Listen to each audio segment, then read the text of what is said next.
Hello everyone, today is January 14th, that is my 14th video. I just got done with dinner with a very close friend who has been watching each and every one of my videos, and she let me know that so far I've had kind of a ramblingness to my videos. This video is probably not going to be too much different just because it is very late on January 14th. It is after 10 and I need to get a video up and I haven't started one. But she did kind of point out that I basically haven't been trying too hard with my videos yet, and that is something I really want to change. But I did really appreciate that she told me. So far I've been thinking that all of my views have been random views, but I assume that there are a few people that have literally watched every video.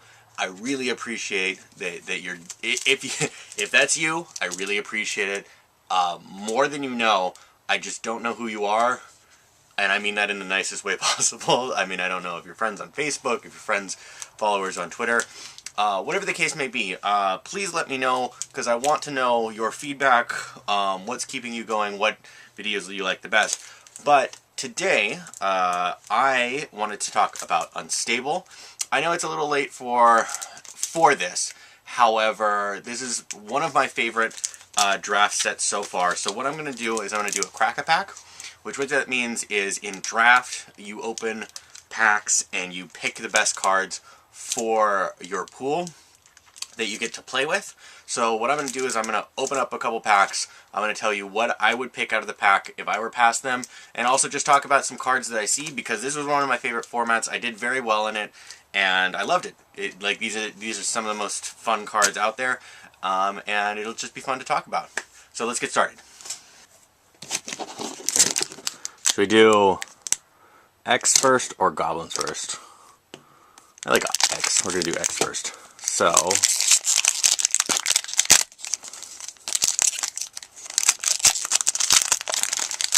let's see what we got. Crafty Octopus is amazing. So this is, right off the bat, this is like first pickable. Because contraptions are just so good. And we'll talk more about contraptions in a second here. That can do contraptions. The Crafty Octopus, though, since it's a 3-drop instead of a 4-drop, the Crafty Octopus does way better. Ordinary Pony, no. It that gets left hanging. So this is not first pickable, but it is a 5/4. This is actually one of the largest creatures in the set. So even though it's pretty expensive, this is actually pretty nice just because of how powerful it can be, but it's not first. I think that the Crafty Octopus is just going to be better in a lot of cases. Selfie Preservation, that's good if you're in green. I'm going to just put this over here. Subcontract, no. Oh, we got extremely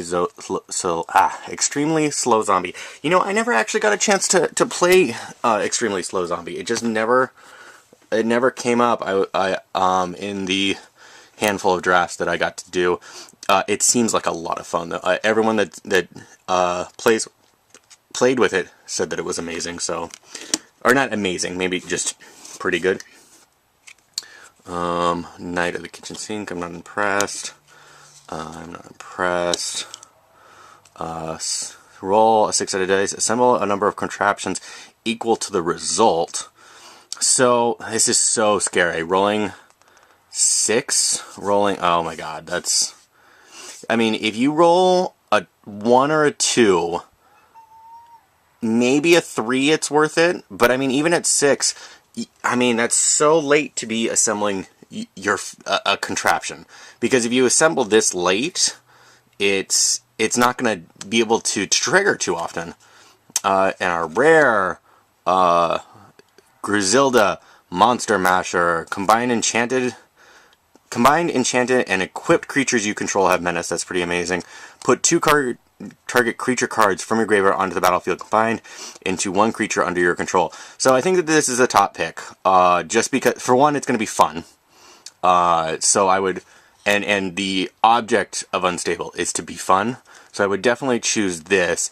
If I was really kind of trying to win, would I choose this? This is, you know, I think I would. I think I would, because Unstable is a slower format. So it's not, you know, casting something on turn 5 and then activating its ability on turn 6. This is very likely to happen, as opposed to, I'm not worried. I'm not worried that because it's a 5-drop that I'm not going to be able to get it into play, or that it's going to take too long. So, I mean, it's going to be pretty reliable, especially if I'm in the black-red deck.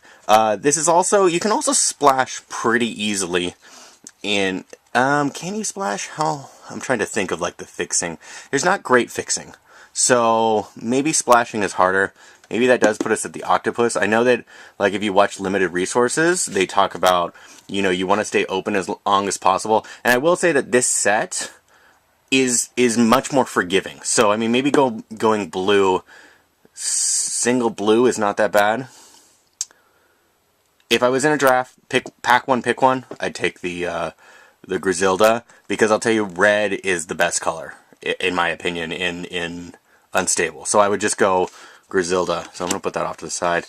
Island, so I think that I make my pack back, because this is like a $3 pack, and the Island is like worth $3.20 or something like that. So let's just talk about the... Oh, that's so pretty. So pretty. So I hear Amanda coming in behind me. We also have Deadly Poison Sampler. When you crank Deadly Poison Sampler until end of turn, target creature gains. Whenever this creature deals combat damage to a player, destroy target creature that player controls. This I would never first pick, because it's so conditional that the ability to hit your opponent is so hard to control. They can block so easily, so this just may not happen. I would never first pick this. However, if I picked a lot of flyers, if I picked a lot of evasion cards, and then this came in late, I would definitely go for it, because obviously that's a really great ability. The other one, Lackey Recycler. Whenever you crank Lackey Recycler, put target creature card from your graveyard on top of your library. That is a waste of a card. I would rather just draw a card. This gives you nothing. I mean, sometimes, I mean, maybe if you've got like the best, most amazing creature in the world, this is just terrible in draft, because all of your creatures are going to balance out to about the same. So I'm gonna go with Griselda just because it's gonna be fun. I think the actual smart option would be the Crafty Octopus. 3-drop. If I had a card that cost 3 and said assemble a contraption, I would play that card. This is cost 3, assemble a contraption, and I get a 1/3 creature out of it. That's everything I want out of this set in a creature. So I think this is the smart pick. I'm gonna take this because I don't like smart picks. I like fun picks. Let's do the second pack though and see what happens.